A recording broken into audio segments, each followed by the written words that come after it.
Bien, reprenons. Alors, souvenez-vous ce que j'ai dit. Donc, j'ai dit qu'on allait, dans la dernière vidéo, dans le chapitre de la récurrence, procéder en deux étapes. La première étape étant de construire des objets par récurrence. Et alors, dans un premier temps, on va considérer des objets très très simples comme des petites fonctions. D'accord? Alors, souvenez-vous qu'il y a toujours systématiquement deux étapes dans une construction et une définition par récurrence. C'est que on a avant tout un cas de base qui dit comment est-ce qu'on fait pour construire un objet tout petit, c'est-à-dire le plus petit qui soit, et la deuxième étape, l'étape de récurrence, qu'on appelle aussi l'étape d'induction, qui dit comment construire un objet un peu plus gros à partir d'un objet d'une certaine taille. D'accord? Et c'est très important que pour qu'une définition par récurrence soit bien faite, on sache un peu calculer la valeur, enfin l'objet pour chacune des tailles considérées. D'accord? Donc prenons par exemple, je vais vous donner un premier exemple avec, je ne sais pas pourquoi j'ai mis un accent ici, avec une petite fonction très simple. Donc on va dire qu'on a une fonction f de n qui est définie comme, et alors ça fait partie de l'énoncé, hein, j'insiste, disons que la fonction elle vaut 1 si n égale à 0, d'accord? Donc on va ici considérer que n c'est un naturel, et on va dire que c'est par exemple 2 fois f de n-1 plus 3, sinon. Ok? Donc ici, remarquez que cette définition, elle est en deux étapes, d'accord? Et alors, voyons voir qui est quoi. Eh bien, on remarque qu'en fait, ça ici, comme n est un naturel, quand on dit que la valeur, on précise la valeur de la fonction ici quand n est égal à 0, donc ça ici, ça c'est le cas de base. D'accord? J'insiste, ça, la définition de la fonction, ça fait partie de l'énoncé. Hein. Et enfin, du coup, ici, ça, alors du coup, ça ici, c'est l'étape de récurrence.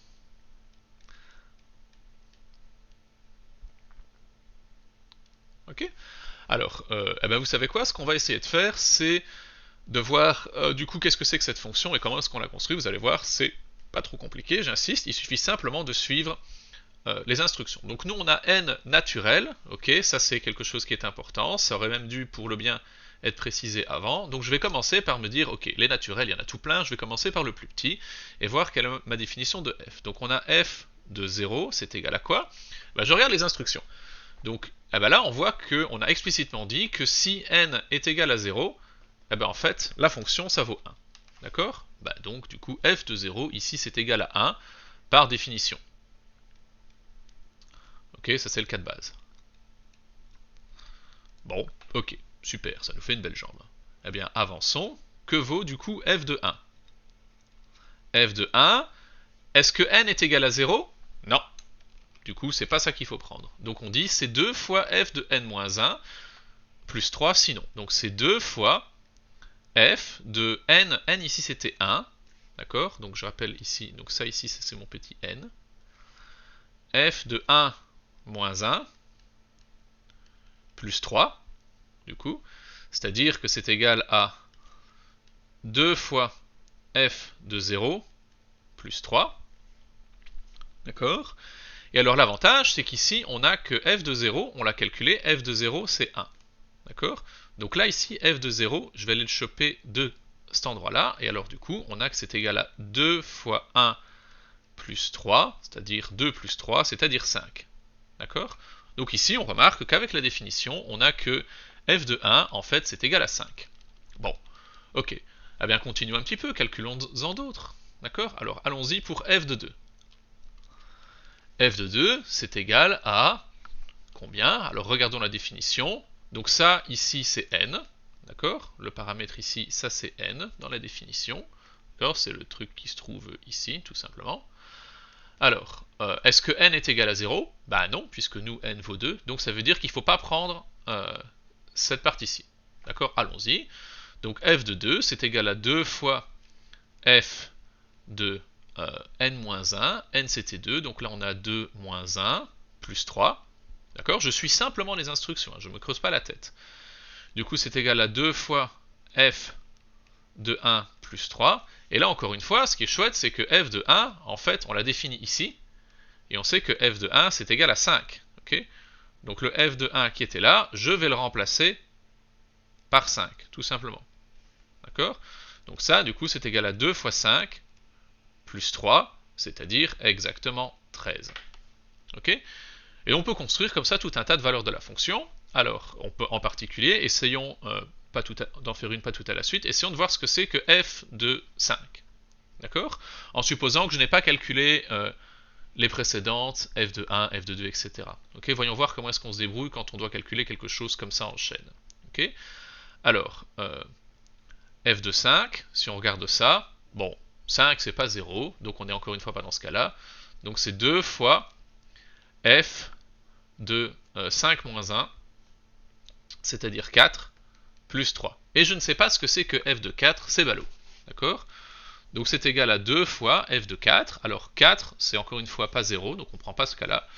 Donc ça, c'est égal à 2 fois f de 4. f de 4, c'est 2 fois f de 3, plus 3. Ok? Donc le 3, ça va commencer à se charger. Hein. Le 3 qui est là, c'est le 3 qui est là. Le 2 qui est là, c'est le 2 qui est là. D'accord? Et mon petit f de 4 ici a été remplacé par la définition qui est là. D'accord? Et bien maintenant, continuons. Hein, on n'a pas le choix. Et le calcul qu'on est en train de faire ici, donc vous allez voir que plus tard dans vos cours de programmation, vous allez avoir des fonctions qui vont être définies par récurrence, et c'est exactement ce que l'ordinateur fait. Il déploie le calcul jusqu'à tomber sur le cas de base, d'accord? Et si on ne tombe pas sur le cas de base, ben, votre ordinateur, classiquement, ça va planter, ça va faire une récursion infinie, ce genre de choses, et ça voudra simplement dire que votre fonction, elle n'est pas bien définie. Donc on fera un exemple après aussi, d'accord? Donc c'est égal à 2 fois, et alors, f de 3, on ne sait pas ce que c'est, d'accord? Donc f de 3, c'est 2 fois f de 2 plus 3. Là, j'ai mon plus 3 qui revenait d'avant, et encore le plus 3 qu'il y avait après. D'accord? Donc voilà. Et alors, bon, je ne vais pas continuer comme ça très longtemps, parce que là, on a vu que f de 2, ici, avec le calcul précédent, on avait vu que c'était égal à 13. D'accord? Donc ça, ici, c'est égal à 13. Et donc, du coup, f de 5, c'est 2 fois 2 fois 13 plus 3 plus 3. D'accord? C'est-à-dire ici 26 plus 3, ça fait 29.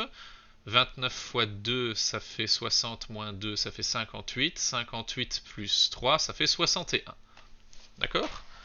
Et donc voilà comment ça se passe. Donc vous avez vu, ici, c'était pas bien compliqué, peut-être un peu plus dans ce dernier cas, mais c'est parce que j'ai fait ça n'importe comment, dans le sens où j'ai calculé les valeurs de ma fonction à partir du haut vers le bas, et on a vu qu'en fait c'est beaucoup plus malin de commencer du bas vers le haut. D'accord? Maintenant, comme ce que j'ai dit, votre ordinateur, lui, il n'a pas trop le choix, il ne peut pas commencer du bas vers le haut, parce qu'il ne sait pas trop si ça va marcher, tout simplement. Nous, c'est parce qu'on est malin. Ok? Alors prenons un exemple de fonction qui va être mal définie, pour que vous voyez quelque chose qui est très mal fait. D'accord? Alors essayons de voir par exemple, donc je vais faire un autre exemple, et on arrêtera ensuite cette vidéo sur cet exemple-là qui est très mal fait. Donc prenons par exemple une fonction, donc encore une fois on va dire que n est naturel, et on va dire que f de n, c'est par exemple égal à 0 si n est égal à 0, et c'est égal à 2 fois f de n-2, sinon. Alors, essayons de voir si c'est bien défini, si c'est pas bien défini. Donc, savoir si c'est bien défini, techniquement, il faudrait une preuve. Ici, j'affirme que ce n'est pas bien défini, et donc, avec juste un exemple, on va savoir montrer qu'elle est mal faite. D'accord? Donc, allons-y. Essayons de voir f de 0. Ici, je suis les instructions. Si n est égal à 0, on est égal à 0. D'accord? Bon, voilà. Essayons de voir f de 1. f de 1, c'est égal à quoi? N n'est pas égal à 0. Donc f de 1, c'est égal à 2 fois f de 1 moins 2. D'accord? C'est-à-dire 2 fois f de moins 1. Et là, on se rend compte qu'on a un grave problème, c'est que nous, dans le domaine de notre fonction, on a dit que n, c'est un naturel. D'accord? Et là, je remarque que j'ai moins 1. Ok? Donc ça, c'est pas un naturel. Et donc là, on peut se dire, ok, il faut que je m'arrête tout de suite de calculer parce que j'ai un problème de domaine, en fait. Je suis en train d'essayer d'évaluer n sur une valeur pour laquelle, explicitement, je ne suis pas défini, j'ai dit que j'étais avec des n. Et donc, on peut s'arrêter là tout de suite. Alors, remarquez que votre ordinateur, lui, il en sait rien, ça. D'accord? Donc, nous, ici, on voit qu'on peut tout de suite s'arrêter. J'ai dit qu'il me fallait un naturel, tu m'as donné un truc qui n'était pas un naturel, je m'arrête. Votre ordinateur, là, qu'est-ce qu'il va faire? Il va dire, ok, f de moins 1, c'est égal à quoi? C'est égal à 2 fois... Alors, moins 1, c'est pas 0. Donc c'est égal à 2 fois f de moins 1 moins 2, c'est-à-dire moins 3. Hop, et il continue. Et f de moins 3 c'est pas 0, donc c'est égal à 2 fois f de moins 3 moins 2, c'est-à-dire moins 5. 1, 2, 3, 1, 2, 3. D'accord? Et donc remarquez, c'est que là, on descend de plus en plus dans les négatifs et on va jamais s'arrêter. D'accord? Et donc ça c'est très très grave, parce que l'ordinateur, là, il va continuer à calculer, calculer, calculer, sans jamais s'arrêter. Donc cette fonction-là, elle est extrêmement mal définie. D'accord?